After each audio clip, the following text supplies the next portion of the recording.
strange having your brother here? Nah, he's one of the guys. I mean, it's just obviously he's staying. We get in the same car and go back to the house together. But when we're here at the gym, it's kind of that, another teammate kind of a deal. Sometimes I forget that he's here, and then you see him make a shot. You're like, oh, that's Seth. That's pretty cool. But he's adjusting well and playing well. Biggest thing you've been working on this season? Just everything, man. I mean, you continue to work on your game and continue to work on things you're good at, and things that you're not. Continue to work on my body, making sure that I rejuvenated from last season and feeling 100% top to bottom before training camp starts. That's the biggest thing, is it's going to be another long year. But skill set wise, it's just continue to just perfect things that ball handling, decision making, shooting, everything kind of goes into my game, and you can't really single out one thing. How much different has this summer been for you not having a rehab to do? It's been great. Mentally, to not have to go through that grind. Obviously, there's some guys that are doing it now, and they express that same sentiment that it's a tough thing to wake up every morning and know that you got to go through this grueling process of trying to get back healthy, and then you got to work on your game, and then you got to get back into shape, and that kind of skipped those first two steps. I took my normal amount of time that I've usually taken off, usually after my rookie year, and then got back into the gym, and you kind of figure out, or you kind of expedite the process in the summer, so you can take advantage of the 3 months that we had, and I've done that, and it's been great. What's on your shooting wrist there? Oh, there's some new ink with me and my wife got this summer, but you won't see it up the arm sleeve. That's about all I got. What's the alphabet? It's Hebrew. It's a Bible verse, 1 Corinthians 13:8. So got that on. Love never fails. Yeah. Love never failed to be. Yeah. I'm right. Yeah. There you go. There you go. I'm still a ball hawk. Yeah. But you did a lot of traveling this year, this summer. What was maybe some of your favorite moments during those experiences? I mean, they were all across all different scenes and different experiences. I'd probably say Tanzania was probably the best experience, and my favorite part, the most rewarding part of the summer. Obviously did some fun stuff with a couple commercials and singing and stuff like that. But the Tanzania trip, then to kind of see firsthand the work, the results of the work and fundraising that Nothing But Nets and myself have kind of teamed up to do. It was awesome, and hopefully not my last trip to Africa or to a place where those bed nets are needed. And a great eye-opening trip for me, and brought back some good memories. Are you going to run the same program next year? If you make threes, it'll be 3 Yeah, that'll be my ongoing thing. It's just a great way to stay plugged into that mission and hopefully raise awareness. It's kind of cool at maybe halfway through the season you kind of keep count and figure out where I'm at and do the math and how many bed nets that is and how many lives that potentially is going to save. So it's a pretty cool deal, and hopefully we can grow that to other players or other businesses or people we're going to partner with to either match or come up with their own initiative to help the cause as well. So it should be cool. Was it any different walking around this summer, either in the States or abroad, given the playoff run and everything for you? You got noticed more, and obviously, I was, a couple of those deals I was talking about, TV and things like that. The exposure was fun, but it's once I guess you say it's different because it's just heightened a little bit more. I got noticed a lot, and especially in the Bay Area and during basketball season. But you go to places you don't really think people are going to know who you are, and then they do. So it's kind of a cool deal, and you have fun with it. Can you give us an example of something like that? There's too many, not one in particular. maybe going to my sister's graduation, and the speaker, we went to the same high school, but the speaker, his like first opening gig was like the headmaster asked this particular guy to be the speaker because we were finishing up the playoffs, and he wanted to invite me. Like just kind of the mention of me in the middle of my sister's graduation was kind of funny. She was embarrassed, which was the best part about it. How has being teammates changed the dynamic between you and your brother, if it has at all? It hasn't really. I mean, we're competitive and we have fun on and off the court whenever we're together. And obviously right now it's still kind of testing it out, and we haven't got everybody here, and it's not in the training camp situation yet. So I'm sure it might be a little different when we're actually guarding each other and competing in training camp. But right now it's just like I said, he's one of the guys and working hard, and I'm gonna talk to him like I talk to most of the other guys when we're in the gym, just trying to help him get acclimated to different terminology and different things that he needs to know going into training camp. Are you hard on him? Are you one of those big brothers who rise your younger brother really tough? I'm always aware of what he's doing.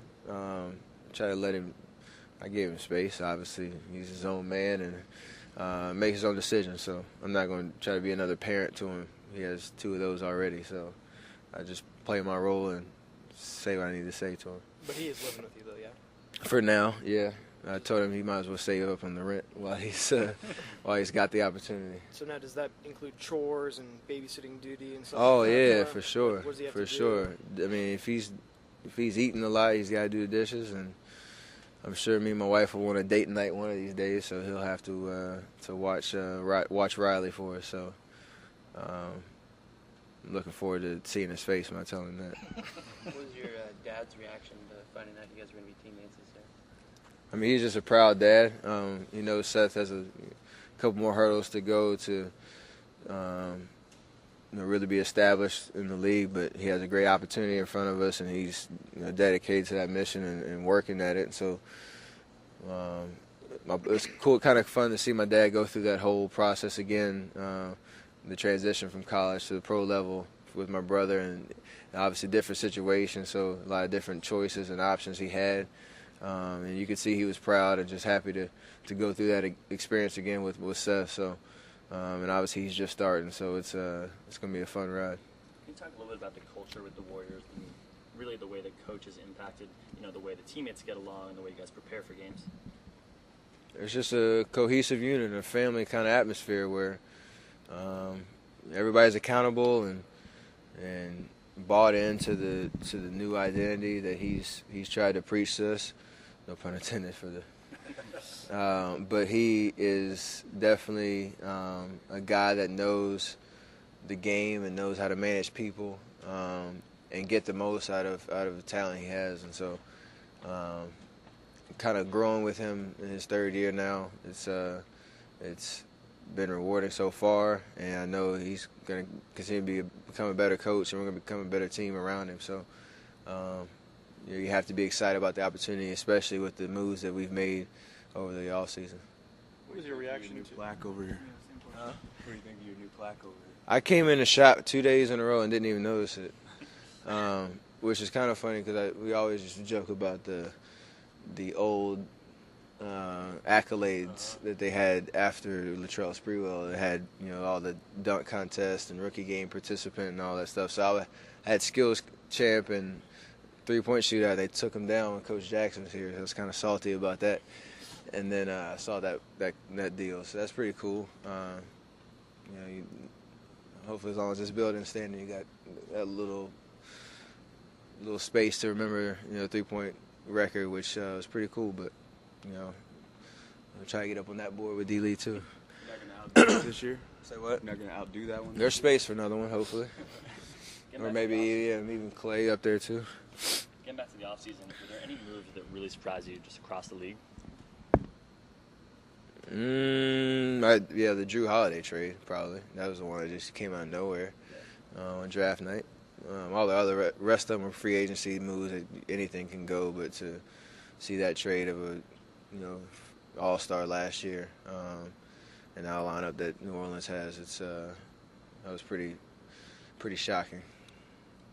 How do you feel like the seasoned veteran star, or have you made that transition yet, or do you still To feel what? like a young player in the league? To a veteran? Yeah. How do you feel like that amongst this team? How? A little bit. I mean, I'm only 25, still young. I mean, in my 5th year, you know the drill, and you know the expectations. I think for me to be like have a same coaching staff and had our leadership from this coaching staff standpoint for 3 straight years is big, so that you know what to expect, and you can kind of relay that message to to new players and to rookies as you go along. Obviously, if it, like my first 2 years, if the coach kept changing over, nobody knew what to really expect. So you have a stability that is necessary for us to keep making that move, and I hope to lead that charge. There was a time where being vocal, you were like, I'm gonna say pick my spots because there were older players here, veteran players. Are you at the point now where you're the vocal guy, you're the guy everyone else? There's still, I mean, you have. I've taken on that role, and there's other guys that are gonna do that as well. And you have Bogut, D-Lee, Andre, veterans that been around. If you hear them talk, you respect what they're saying, and as leaders, regardless of titles or whatever, we're going to have a lot of voices in our locker room and on the court, and I got to be one of those guys. So that's what makes a good team. You have your main voices, and you have your guys that are real consistent. But when some guys talks, even Jermaine O'Neal, just talking to him on the phone, kind of you can see he's been around the block and knows what it's about, and knows the opportunity that we have, and him being a part of that as well. So you just got to have a lot of different voices speaking up, and I got to be one of those main guys. 2 more. David talked yesterday about wanting to maybe add a corner 3 or top of key 3 to his game. We asked him if you could give him any pointers. He compared you to Bobby Fischer as a kind of shooting prodigy, and that you wouldn't be able to explain to a guy like him what it's like to shoot. What's your reaction to that? That's probably true, but we played pickup a couple days, and he's hit a couple transition threes, and he's been the trailer and swinging to the top of the key, and he stepped up and knocked him down. He has that range, so that'd be nice for me as a point guard in pick and roll. If he can pick and pop to the 3-point line, nobody's getting to him right there, and if he knock it down, that makes that pick and roll between me and him even that much more deadly. So. Have you guys talked? No. Have you guys talked either privately or together about the expectations this year versus last year? Because the message whenever we see each other over the summer is that we've made moves to become an even better team, and that we know doing the little things well and trying to be the most consistent, hard-working team over the course of the season will allow that talent to get us, that talent and experience from last year, get us over the hump to further ceilings this year. So we learned some valuable lessons.